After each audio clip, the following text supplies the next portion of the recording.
Hey everybody, this is 365 Days of Movies. This is where I rate my top 365 movies. One movie a day for a year.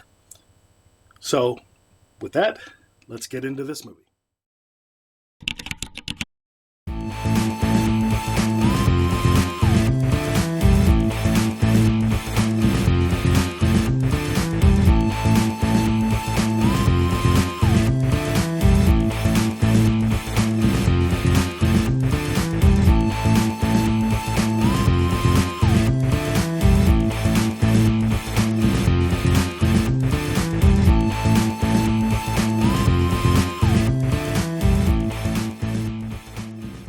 Number 296, An Officer and a Gentleman.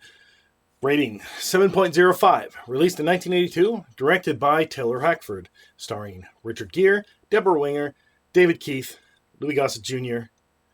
Zack Mayo, a new member of the U.S. Navy, has a bad attitude. When he signs up for the Aviation Academy, he is met with the strict leadership of Sergeant Emil Foley, who gives Zack a rude awakening in terms of relating with other people.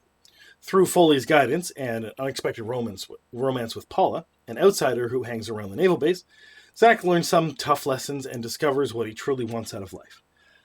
I watched this movie. This is one of those movies, again, that often reference in The Simpsons. So I have to check out those movies when I remember to. There's references to that movie and just a lot of 70s and 80s movies that were seminal movies of the time that most people have forgotten about, but The Simpsons uses elements and scenes from those movies and basically reenacts them within the storyline of The Simpsons. When I watched this movie, I loved it. I thought it was great. I'm partial to slice of life movies, which I kind of think that this is. There is a plot that gets resolved, but slice of life movies are more about how, basically you're taking just this instance and the period of the time for this character and the supporting characters that are in it and seeing how their lives are going. And that it doesn't necessarily matter so much in a slice of life movie if the plot and the things that are happening are all feeding into that plot. And it certainly doesn't matter whether the plot gets resolved, although in this case it does, and in a very, I guess, romantic fashion. So this also, I guess, could be considered a chick flick because it has a bit of, guy meets girl romance to it. And then also it's one of those early 80s movies, mid 80s movies that involves the military, and it also has elements of those 70s movies and the outlook of how people see their lives. They're a little bit, they're not accomplishing their goals, or something is holding them down, that sort of thing. And then, of course, there's one of my favorite parts of these types of movies is how people are living in that time.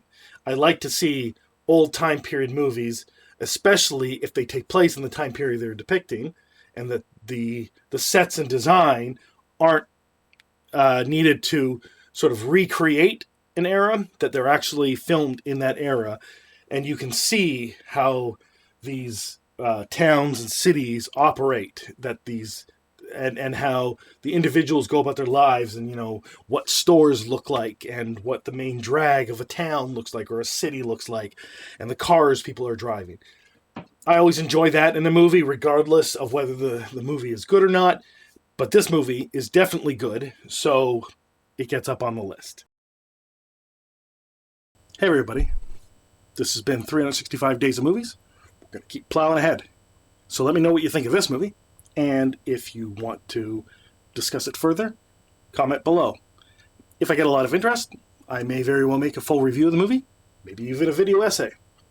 So let me know what you think. And let's get to the next one.